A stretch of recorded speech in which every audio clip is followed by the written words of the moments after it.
Hello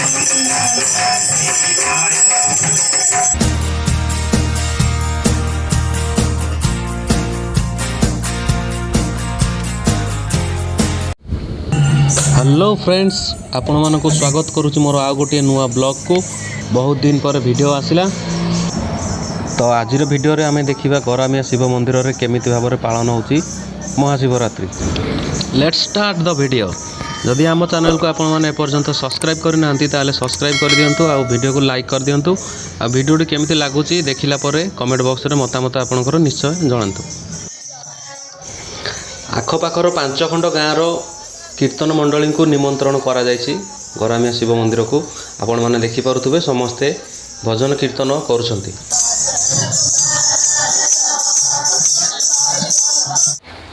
आ एपट side रे श्रद्धालु माने दीप जालुछंती।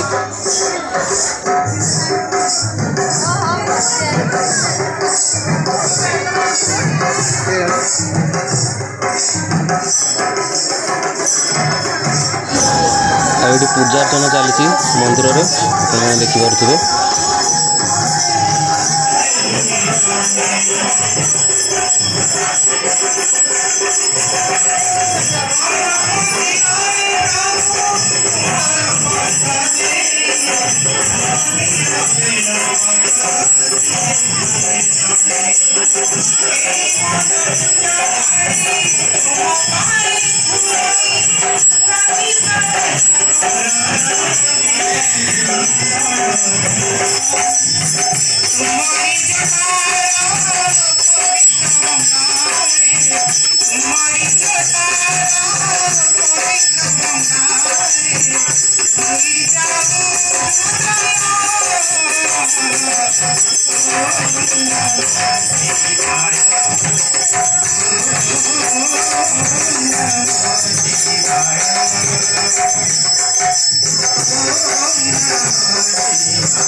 मंदिर को सुंदर भाव में सजा है लिचु रे। आपण मैंने देखी पारे लिचु आउ टेंट रे बहुत सुंदर माहौल बनी। वर्तमान महाशिवरात्रि जागर श्रद्धालु माने शांत सहित डिसिप्लिन मेंटेन करी सब बसी दीप जालुंट।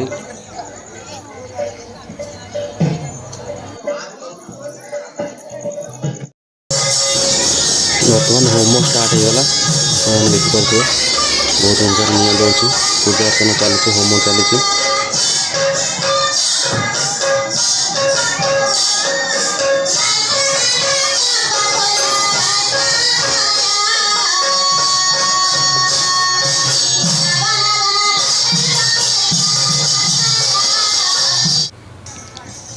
कीर्तन सरिला, पूजा अर्चना सरिला।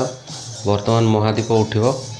महादीप उठा पूर्वर आगे 7 थर मंदिर चारिपटे बुलेइबे, जोटा कि आपण मैंने देखिपे कीर्तन मंडली सहित महादीप को मंदिर चारिपटे 7 थर बुला जीव। वर्तमान नाच गीत सहित तापर महादीप मंदिर ऊपर को उठिबो।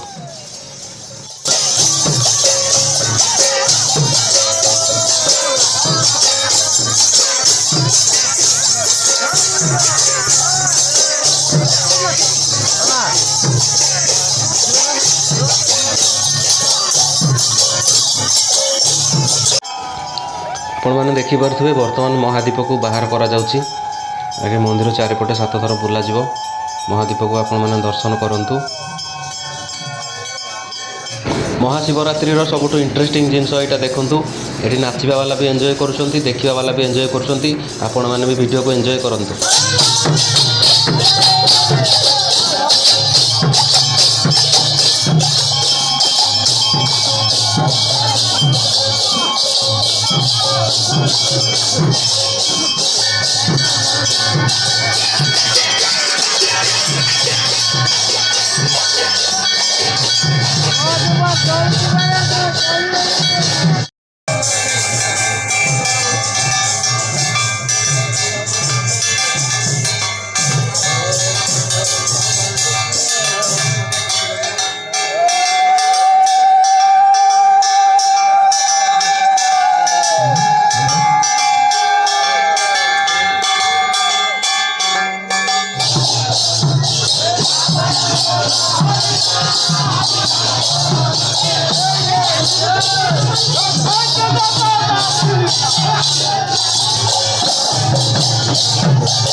ମହାଦୀପ, ତା ପଛରେ ଶ୍ରଦ୍ଧାଳୁ, ତାଙ୍କ ପଛରେ କୀର୍ତ୍ତନ ମଣ୍ଡଳୀ ବର୍ତ୍ତମାନ ମନ୍ଦିର ଚାରିପଟେ ବୁଲୁଛନ୍ତି। ଦେଖିପାରୁଥିବେ 7 ଥର ବୁଲିଲା ପରେ ମହାଦୀପ ଉଠିବ।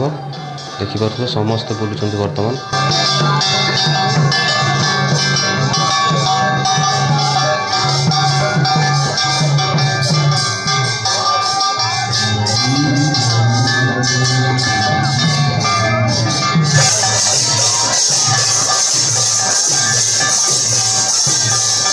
ବର୍ତ୍ତମାନ ମନ୍ଦିର ଉପରକୁ ମହାଦୀପ ଉଠାଯାଉଛି। ଆପଣମାନେ ମହାଦୀପ ଦର୍ଶନ କରନ୍ତୁ।